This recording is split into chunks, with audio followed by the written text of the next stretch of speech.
Very much. Thank you for the welcome. I too look forward to working with you, and I think my Republican colleagues are very interested in returning to so-called regular order, something that has never been regular since the time I've been in the United States Senate. We would welcome the opportunity to move each of the bills through the committee and through the subcommittee and through the committee and through the Senate. I appreciate the relationship that you and I have. You will not, I would think, remember this, but I do. And at some point in time, I may pull out the note that you wrote me in the 2000 Farm Bill. We were here in this building having a conference on the Farm Bill, and I express an opinion and perhaps vote a certain way. You get up from one side of the table and come over to my side of the table and hand me a note that says, "Jerry, you have made a friend for life." And so at some point in time when it's particularly useful, I will... I'm putting my hand in my wallet right I will redeem that note. So I look forward to being an ally as we try to develop a prudent and fiscal response to our country's needs in regard to health and education and labor.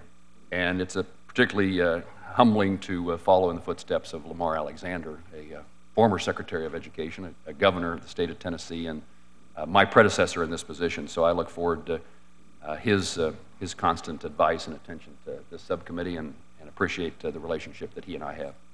And Mr. Duncan, Secretary Duncan, thank you very much for being here. You and I have had several conversations over the years, and I appreciate the nature and the outcome of those conversations. I look forward to working with you in the Department of Education. We all have a belief that quality education is hugely important for Americans. It is opening doors and creating opportunity. The pursuit of the American dream is something that, in my view, involves the necessity, the desire of a society that understands the value of education. It does seem to me that the cornerstone for the department's fiscal year 14 budget is the $75 billion program to improve high-quality early learning opportunities for preschool-aged children.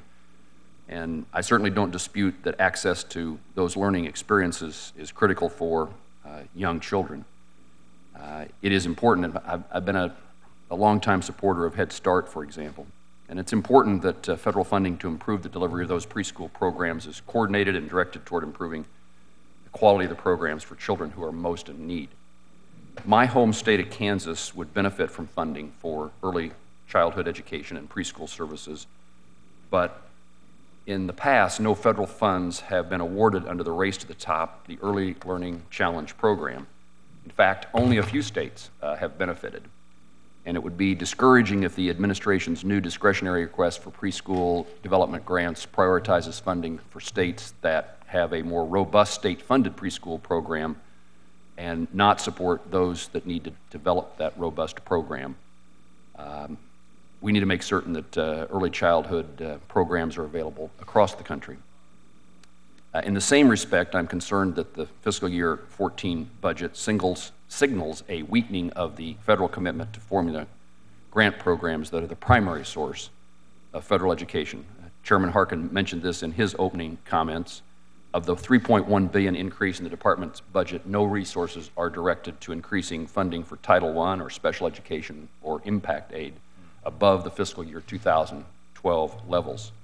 Instead of increasing funding for those key formula K-12 instead of increasing funding for the key formula K-12 programs above the fiscal year 12 levels, or even continuing support for past Race to the Top, state, district, and early learning competitions, the administration chose to fund a new, unauthorized $1 billion program called Race to the Top College Affordability. This new competition would be the fourth component of Race to the Top, which to date has yet to demonstrate proven results that can be replicated and sustainable once funding is exhausted. The department argues that the Race to the Top College Affordability Initiative will award funds to states with strong records of college affordability and quality, but only loosely outlines those parameters that will be required to meet those thresholds. I appreciate that every administration has the ability and it's appropriate to request funding as they see fit. The Department of Education's budget requests would invest heavily in new programs, many of them competitive, not only on the discretionary side, but also on the mandatory side. Beyond the department's request for $75 billion in new mandatory funding for universal pre-kindergarten, the department requests $21.7 billion in new mandatory funding efforts to support teacher stabilization and preparation, as well as new job training initiatives. To put this request in perspective, $21.7 billion is equivalent to nearly 1/3 of the size of the budget of the Department of Education. We must ensure that our nation's children are afforded every educational opportunity. However, just as critical is to ensure that they are not burdened by the national debt due to increased spending.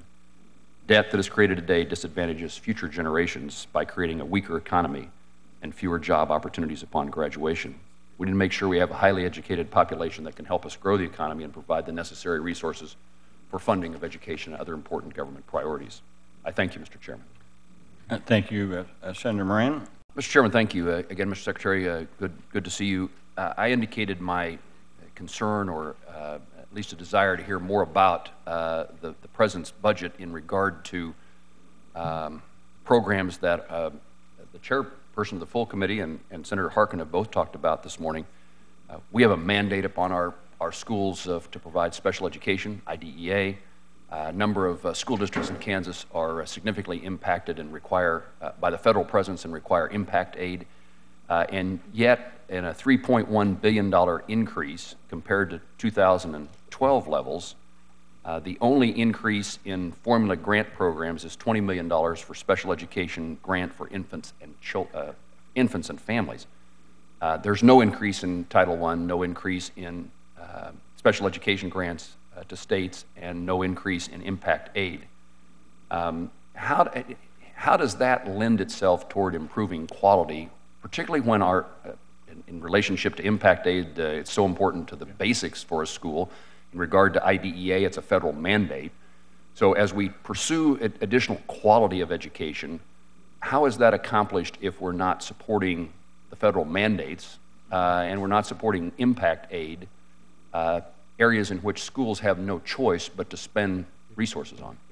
No, it's a great question. And first of all, to be very clear, because the President's budget would reverse the impact of sequester, it would actually net a 5% increase. We're going back to where we were. All these programs have gotten hit under sequester, and those hits for communities that rely on impact aid have been very, very tough, as you know. And so we want to continue to invest. But I think it's just important as you look at our budget to look not just at one funding line, but to look across funding lines. So things like we're trying to do to increase money for school improvement grants to turn around the nation's most underperforming schools. And obviously, the vast majority of children in those schools receive Title I dollars. Many of them have special needs, often a disproportionate number of special needs. We've seen real progress there. We want to continue to invest there very heavily. We're asking for significant resources to increase the Promised Neighborhoods program, which is working in our nation's poorest communities, be that inner city, urban, or rural, or remote. Obviously, the vast majority of children in those communities are Title I recipients, again, often disproportionately with special needs. So if you look at one line item, I think you sort of miss the comprehensive nature of what we're trying to do. And again, what we're trying to do not just in our budget, but across the administration. So partnering with HHS on early childhood, partnering with HUD and Department of Justice and HHS and Department of Agriculture around this Promised Neighborhoods initiative. So your basic commitment or question of, are we doing the most we can to help our nation's most vulnerable children? That's an absolute rock-solid commitment, and we're trying to get at it in a more thoughtful, more comprehensive way. In the remaining time, let me ask a question related to higher education. Efforts in addressing college affordability. It seems to me that some of the proposals in this budget would be better addressed in the overall context of reauthorization of the Higher Education Act. But you have a series of proposals outlined in the budget. Can you lay out for me the department's planned changes to campus-based aid and the future of federal student aid assistance, including any new requirements and obligations of higher education institutions within that framework? Yes. So first, let me just start on the increasing cost of college is a huge challenge for not just disadvantaged families, but middle-class families. So we're trying to come at this in a couple of different ways. We've found through Race to the Top, through carrots, through incentives, not through sticks, we've seen a huge amount of change and progress on the K-12 side and in the early childhood space. We haven't yet played in the higher ed space. So what we'd like to do is put out a proposal to create incentives to do a couple things. One, to incentivize states to invest in higher education. In the past year or two, 40 states, Republican and Democratic leadership, 80% of the country, cut funding to higher education. And when that happens, what happens far too often is in universities then jack up their tuition. So we want to incentivize states to invest, to not disinvest in higher ed. We want to incentivize universities to keep their tuition down. Some are doing a wonderful job of maintaining costs and using technology in creative ways. Others, costs are spiraling much higher than the rate of inflation. And we want to incentivize universities to build cultures not just around access, but around completion. Access is clearly hugely important, but that is not the end goal. The end goal is completion. So those are the proposals we're trying to do to get states, us, and universities themselves better aligned. We're also proposing an increase in access to Perkins loans. That's been limited to a smaller universe of colleges. We want to expand that, have more institutions, more students have a chance to have access to those dollars as well. My time has expired. I hope to ask some additional questions in future rounds, but I would point out that it does seem to me that many of these proposals belong in while the chairperson talked about regular order, we need regular order within our authorizing committees as well, as compared to the process of us making decisions here in the Appropriations Committee. If I could very quickly, just an early childhood piece, which you didn't ask about, Kansas would be eligible in this program for up to $60 million. So it's a very significant. Senator Moran. Mr. Secretary, thank you very much. Just a couple of follow-up questions. First of all, it seems to me there's a theme here, and particularly, I guess, the rural nature of the makeup of this subcommittee. But what do you take from the kind of consistent concerns that are expressed here about the inability for rural states to compete for race to the top funding or other grant programs?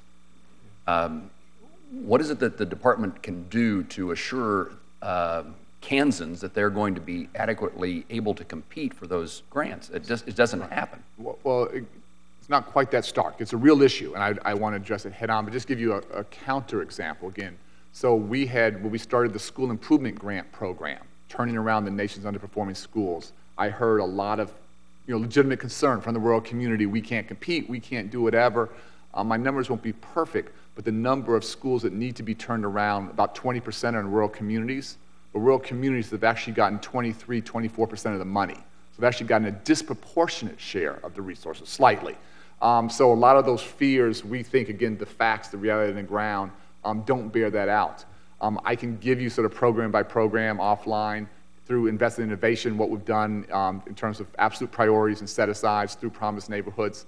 You should absolutely hold us accountable for that. And again, the big thing on this preschool for all is this is a large enough pot. Our goal would be to invest into every state. If states, again, to be clear, this is not a free lunch. States would have to invest in early childhood education, have to meet us, have to be a partnership there. But we want to play in rural communities. We have played in rural communities. We know how important that is to our country and to our country's economy. And I've spent, being a boy from Chicago, obviously was not my background, but I promise you I've spent a huge amount of my time in rural areas to listen, to learn, to understand the challenges. Technology is a piece of that. We got into that. But again, happy to have a further conversation there. I'm interested in your response, of course, but it does seem like there's a consistent theme here this morning that we all have concerns, and maybe your answer is that our concerns, I know that you wouldn't say this in these words, that you're suggesting, though, that they're unjustified, that we're actually receiving a larger percentage than... No, I gave you one example. I'm not suggesting they're unjustified at all. I'm just trying to suggest that we take it very, very seriously. And where it is justified, we want to hold ourselves accountable and figure out how we can be smarter. And hopefully you've seen over the evolution of the past couple years, I think we've gotten more sophisticated in terms of absolute priorities and competitive priorities to make sure that rural communities are represented in what we do. I think one of the problems is that rural school districts don't have the personnel to do through the application process, and the federal regulations related to this are huge. The application is 40 pages, and in many instances, I would guess we don't apply, but it's the burden that in the application that causes us not to apply. Yeah, I appreciate your suggestion that interest in spending time in rural schools. You and I had a conversation a couple years ago. I'd like to invite you back to Kansas. You were kind enough, wise enough to grant McPherson, Kansas a waiver from No Child Left Behind. They had a different plan using ACT scores. And we'd love to come show you a rural setting in which no federal money, just a decision by a local board of education to try to do something better. That wasn't our wisdom, that was their courage and leadership. And again, wherever anyone is raising the bar and not lowering the bar, we have to partner, we have to be all ears. So we get none of the credit there and they get all the credit, and would love to follow up and see how things are going there. We would love to have you come to Kansas and have this conversation. Finally, let me follow up on Senator Tester's comments about TRIO programs. We had 4 upward bound programs, 1/3 of our upward bound programs eliminated in the last competition, and it seems to us, and we've communicated this with the department, that there was a change in something, several competitive preference priorities changed, in my view, without the knowledge of the applicants who were seeking those funds, and it excluded a number of those programs in Kansas, and we would continue to try to work with the Department of Education to make sure there is not, and what those competitive preferences, the results seem to be a bias against rural programs, small high schools. So we would continue to